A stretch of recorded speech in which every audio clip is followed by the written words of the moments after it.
উত্তর যে তুষার ভাই আর আমার একই হয়ে যাবে, দুইজন তো মানে দুই দিকে হবে না। তুষার ভাই যা বলছে না হোক। আর দুই দিক করার কিন্তু আমার দরকার নাই। কথাটা একই হয়ে যাবে। আচ্ছা সবসময় দুই দিক করার দরকার নেই কাকা, আরে আমরা কি ঝগড়া করি? আমরা না যেটা ভাই, মনে করি সেটা বলি। বুঝছো? প্রথম কথা হলো, এনসিপি রাজনীতি হচ্ছে এই জুলাই সনদ। সমস্যাটা কোন জায়গায়? সমস্যাটা হচ্ছে তুষার ভাই যা বললো সেটা হয়তো আমি একটু ব্যাখ্যা দেব।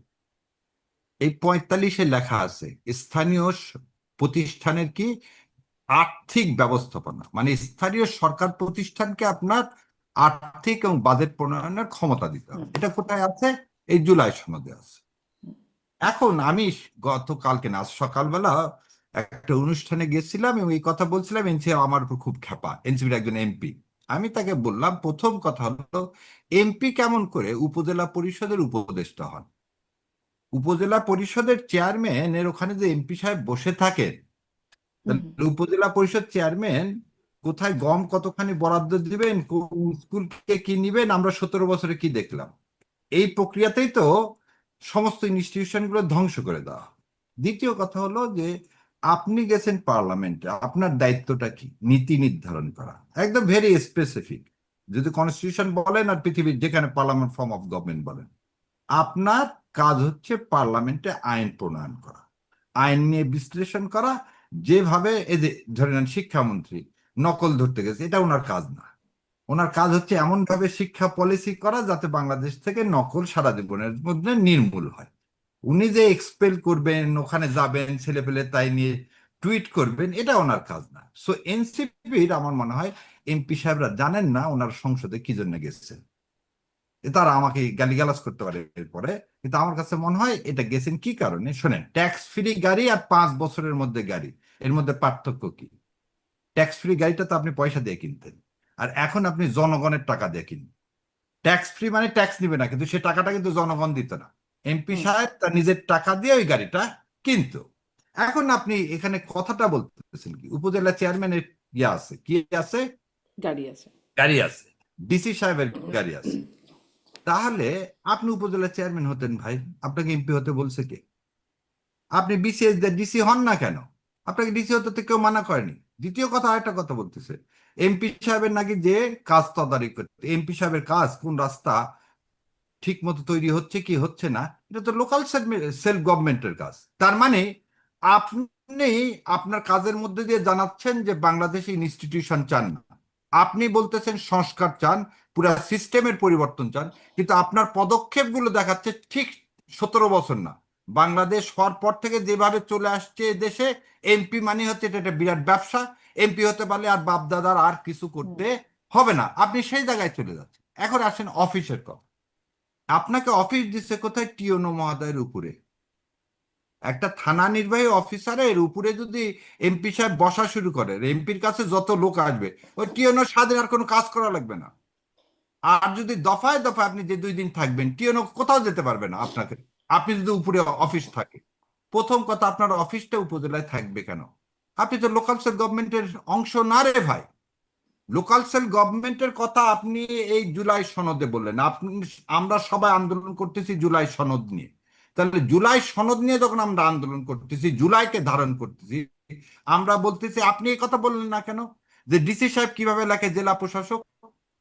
আপনি তো এই কথা বলতে পারতেন, সেখানে হচ্ছে ডিস্ট্রিক্ট গভর্নর আগে ছিল, এখন জেলা পরিষদ চেয়ারম্যান আছে।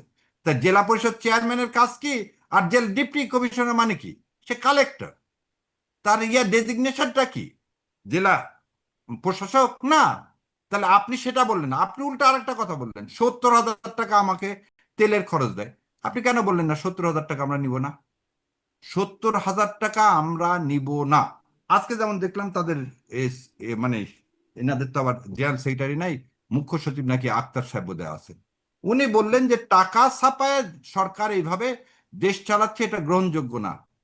তো টাকা ছাপায় যদি গ্রহণযোগ্য না হয়, সামনে জুন মাসে টোটাল দেখা না হলো যে 42,000 কোটি টাকা হচ্ছে লোন দিতে হবে। আপনি গাড়ি চান কিভাবে? গাড়ি চান কিভাবে? আপনি অফিস চান কিভাবে? আবার অফিস পাওয়া দিছে সরকার, সেটা আবার আপনি ধন্যবাদ জ্ঞাপন করতেছেন। সো এই সার্কাসটা যেটা হচ্ছে, সেজন্য বলতেছি শুনেন, মুখে অনেক কথাই বলা যায়, যখন বলেন আমিও চিৎকার করে বলি না যে কি খারাপ আওয়ামী লীগ আর ভালো আওয়ামী লীগ, আদর্শ কোনদিন খারাপ ভালো হয়? তাহলে আমি বলবো যে যারা যারা গাড়ি চাইছে আর অফিস চাইছে তারা খারাপ এনসিপি, আর ভালো এনসিপি হচ্ছে যারা এমপি না তারা তারা ভালো এনসিপি। আদর্শ হচ্ছে হয় খারাপ হবে না হলে ভালো হবে। আপনি বললেন যে যারা ভালো ছাত্রলীগ তারা এনসিপিতে যোগ দিতে পারে, আপনার দেউলিয়াত্ম কতখানি? মানে আপনি এখন দেখতে পাচ্ছেন তো যে আপনার আদর্শ বলে কিছু নেই। আবার আরেকজন বলছেন বিএনপি আর এনসিপির আদর্শ কাছাকাছি। এনসিপির আর এক নেতা বলতেছে বিএনপি এবং ইয়ার আদর্শ কাছাকাছি এনসিপি, মানে এরশাদের যেমন ছিল 18 দফা, জিয়াউর রহমানের 19 দফা, তাহলে এনসিপিরও মনে হচ্ছে এখন 18 দফা আর 19 দফা। তাহলে ভাই এইসব জুলাই টুলাইয়ের জন্য সবাই আমরা যেরকম এখন আন্দোলন করে যাচ্ছি আপনারা করেন না, দিস এ হিপোক্রেসি। এবার আসেন বাংলাদেশ জামাত ইসলামের কথা যেটা বললেন, সংসদে এবং সংসদের বাইরে, সংসদের মধ্যে আলোচনা করতে চাওয়া হয়েছে, সব রকম সাহায্য করতে চাওয়া হয়েছে, কমিটি দেওয়া হয়েছে। এর আগের কমিটি কি হলো, রিপোর্ট দিলেন, সেই রিপোর্ট আপনি কার্যকর করলেন না। সংসদীয় কমিটিতে আপনি যে আলোচনা করলেন, করে বললেন 15টা আমি কি করব, সাবমিট করব, 15টা অধ্যাদেশ 133-এর মধ্যে 97-এর পর আরো 15টা, আপনি করেননি। আজকে যে কথা বলা হচ্ছে বারবার যে এই নির্বাচনটা ফিক্সিং এর নির্বাচন, এটা নিয়ে তো কেউ, এবং এই নির্বাচন মেনে নেওয়া হয়েছে কি কারণে, জুলাই সনদের জন্য, এবং জুলাই সনদ বাস্তবায়নের 180 দিন, 180 দিন আমরা ধৈর্য ধরব।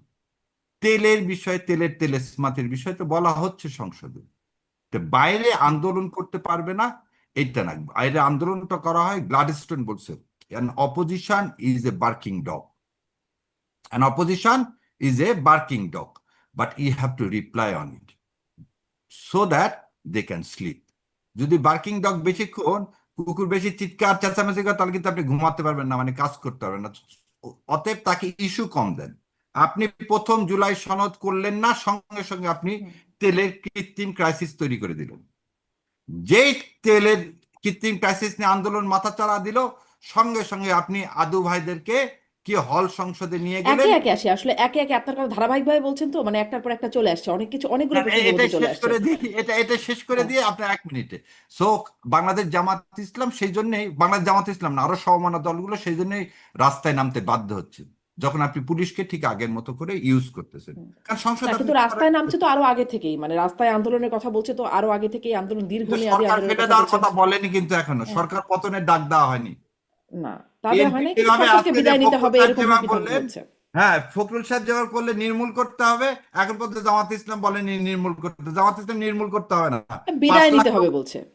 হ্যাঁ, বাস বিদায় নিতে হবেও বলা লাগবে না, হুম। 5 লাখ লোক ঢাকায় কালকে ডাকলে বিএনপি পালানোর জায়গা পাবে না। বিএনপির পুলিশ নাই, বিএনপি সব ক্যাডার ভাড়াটিয়া। বিএনপির ছাত্র দল ছিল নাকি গত 15 বছর?